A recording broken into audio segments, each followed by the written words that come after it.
Jadi kalau bilang kita lihat data-data SPN yield-nya itu kan masih di kisaran yang 15 tahun, 10 tahun ke atas, kita di atas 7, 7,4 sampai 7,5. Inflasi kita ini kan kemarin bulan Agustus di 4,6. Kita nggak tahu September, mungkin September mendekati 5. Artinya kalau kita ambil aja lah 5 begitu ya, SBN versus inflasi kita masih dapat netnya 2 lebih. Tetapi memang bagi asing ada dampak lain ini dalam resikonya adalah depresiasi rupiah. Karena Mmm, mereka kan pasti pegangnya US dollar, begitu dia terima rupiah dia harus balikan kan begitu. Nah, mhm. ini yang harus dihitung. Sementara US Treasury yang 2 tahunan itu kan yield-nya di atas sekitar 4%, the Fed rate-nya 3%, 3,25. Kalau dilihat dari situ sebetulnya Indonesia dari sisi yield bonds-nya masihlah kompetitif ya. Dan kemudian kalau kita lihat penguasaan asing kan tinggal 14%. Mhm. Nah, artinya kalau ada capital outflow dari bonds mungkin ya tidak terlalu signifikan. Kemudian apakah capital outflow-nya di bursa saham gitu ya? Bursa saham agak beda lagi. Bursa saham itu kalau kita lihat emiten kita ini semester 1 kemarin mencetak laba kan luar biasa kan, harga Mhm. komoditas naik, kan bank-bank juga untung besar kan, Mbak lihat sendirilah berapa labanya Nah, begitu. Jadi iya. orang masih tetap pengen pegang saham. Mungkin di jangka pendek ada sedikit pergerakan, misalnya hari ini kan rupiah agak tertekan tuh menjadi 15.000 sekian. Karena efek dari ketika The Fed naikkan, kemudian kan orang berhitung, menjadi lebih aman nih, orang mungkin ada mencoba pegang US dollar begitu sehingga terjadi demand di dalam foreign exchange marketnya yang lebih tinggi sehingga mendorong rupiahnya menjadi melemah. Tetapi bayangan saya adalah ketika kemudian mulai stabil, melihat kembali, apalagi BI sudah menaikkan 7 days repo rate-nya kan kemarin, eee, jadi ini juga menjadi sebetulnya menjaga untuk apa namanya, capital outflow-nya menjadi bisa lebih dikendalikan karena kemudian ada appetite untuk suku bunga yang lebih tinggi di domestik. Oke. Jadi kalau itu saya nangkapnya seperti itu. Yang saya khawatir sebetulnya Mbak, saya nggak terlalu dengan capital outflow dan ini di kurs ya, Mhm. resiko kurs, dan kedua resiko tadi nih yang tadi Mas Putu mungkin belum belum sampaikan juga Mbak Maria. Mhm. Bahwa kalau growth-nya dunia itu mengalami penurunan secara signifikan atau kemungkinan terjadi resesi yang ditakutkan, maka implikasi buat Indonesianya masuk transmisinya ke net ekspor itu. Oke. Apa itu net ekspor? Nanti harga komoditasnya kita kena, volume ekspor dan harga ekspornya kemudian dalam US dollar-nya kan turun. Nah, Mhm. transaksi perdagangan ini yang mungkin perlu kita mitigasi nih di Mhm. dalam jangka 2023 nanti. Kemana implikasinya ke APBN nanti bisa dibahas sama Pak Putu. Oke. Bisa masuk ke pajak, bisa masuk cadangan devisa. Mhm. Itu sementara Mbak. Oke, baik. Gimana Mas Mutu, Anda melihat bahwa ada risiko kurs ternyata di dalamnya juga Ya, begitu ya. Nah ini kalau mungkin kita agak sedikit kaitin dengan pemerintah dan Badan Anggaran DPR RI yang juga sepakat gitu ya untuk merombak asumsi dasar ekonomi makro dalam era PPN 2023 gitu ya. Karena laju inflasinya jadi 3,6 dari asumsi awal 3,2, nilai tukarnya juga berubah dari 14.750 benar. ke 15.000 begitu ya. Menjadi 14.800 per dolar Amerika Serikat, pertumbuhan ekonominya tetap di 5,3%. Cukup realistiskah atau tidak begitu ya dengan berbagai asumsi tadi yang di-mention oleh Bu Ani? Ya, saya rasa masih cukup realistis ya, karena kalau kita lihat memang isu utamanya saat ini adalah bagaimana nilai tukar rupiah kita bisa dijaga kayak gitu. Kalau misalnya nilai tukar rupiah kita melemah cukup signifikan ke depannya, saya rasa mungkin APBN kita akan beban APBN kita akan berat lagi kayak gitu. Jadi kuncinya adalah bagaimana mempertahankan stabilitas nilai tukar rupiah kayak gitu. Nah, masalah ke depannya apakah harga komoditas masih akan tinggi itu mungkin ada Persoalan lain begitu ya? ya ada kemungkinan kalau memang terjadi resesi memang harga komoditas akan mengalami penurunan kayak gitu Mhm. karena demand-nya kan akan turun. Nah, ketika harga komoditas turun, surplus transaksi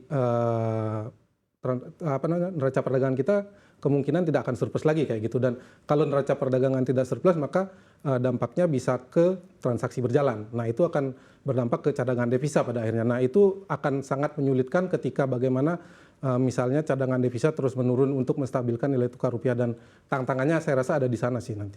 Tantangannya ada di sana Ya. begitu ya. Bu Ani, kalau kita kaitkan dengan kondisi rupiah yang, melemah ke posisi terendah dalam 2,5 tahun nih, seperti apa resikonya nanti kalau kita kaitkan terhadap, kondisi kas negara? Antisipasinya juga akan seperti apa sih, ke depannya nih Bu Ani? Baik, saya coba lihat APBN 2022 versus 2023. Mhm. 2022 kita punya windfall, penerimaan negara dari pajak PNBP karena harga komoditas yang tinggi.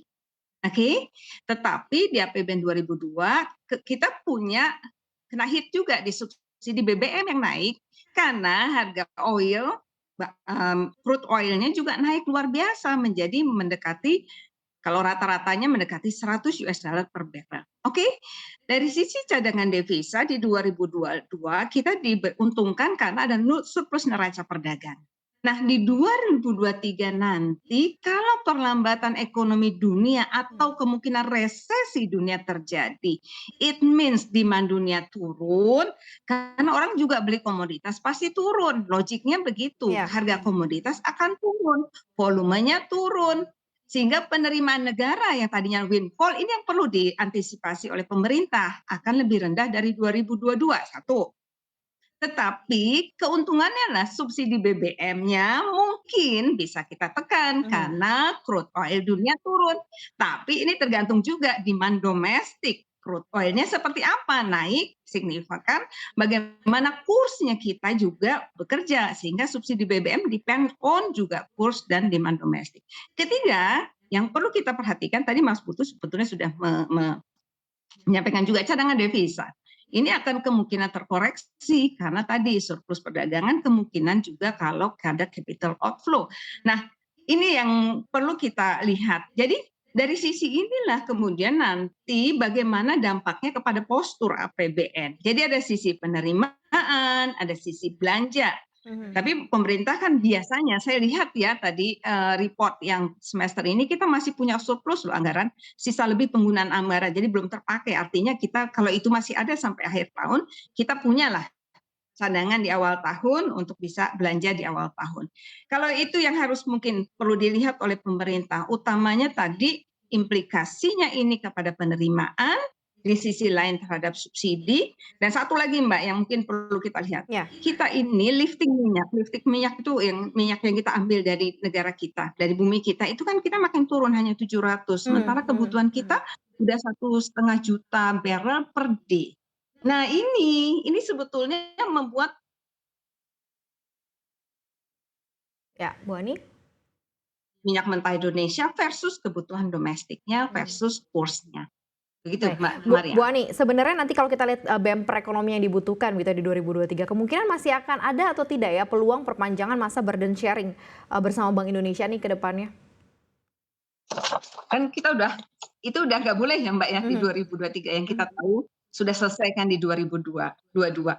Jadi saya rasa mungkin kita nggak ambil resiko itu ya, karena resiko itu kan kita menjadi catatan juga di pembahasan di dunia begitu mengenai burden sharing dengan BI kemarin kita lakukan karena memang ada force major-nya apa itu ada situasi penting karena COVID.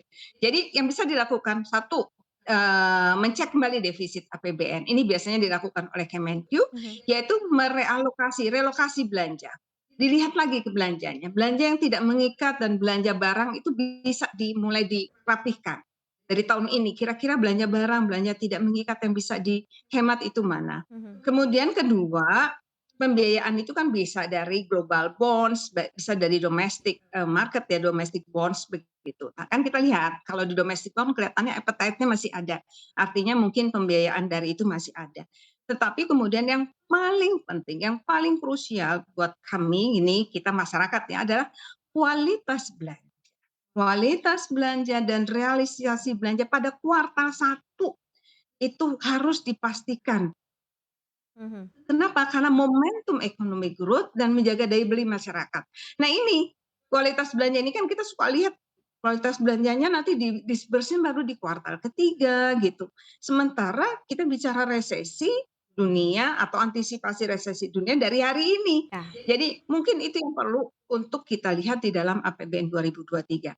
Saya sih yakin kalau Kementerian Keuangan udah banyak seperti ini, bagaimana kemudian mengantisipasi pembiayaannya dan mengantisipasi defisit. Baik, Begitu Mbak Maria. baik Bu Ani, kalau dari Mas Putu seperti apa kira-kira 2023 dengan berbagai macam skenario yang ada begitu ya, bumper ekonomi yang paling penting yang harus dimiliki oleh Indonesia akan seperti apa? Ya, saya rasa pemerintah sudah mengantisipasi tahun depan itu dengan mulai saat ini ya. Yang pertama itu sudah menaikkan harga BBM. Jadi subsidi untuk tahun depan, subsidi energi itu bisa dikurangi. Itu beban subsidi energi kan termasuk yang cukup besar. Jadi pemerintah sudah mengantisipasi di 2023 itu dari saat ini. Kemudian sudah ada juga BLT dan BSU. Jadi itu yang bisa nantinya menjaga daya beli masyarakat ya untuk saat ini. Dalam beberapa bulan ke depan itu untuk menjaga momentum pertumbuhan ekonomi di tahun ini sih.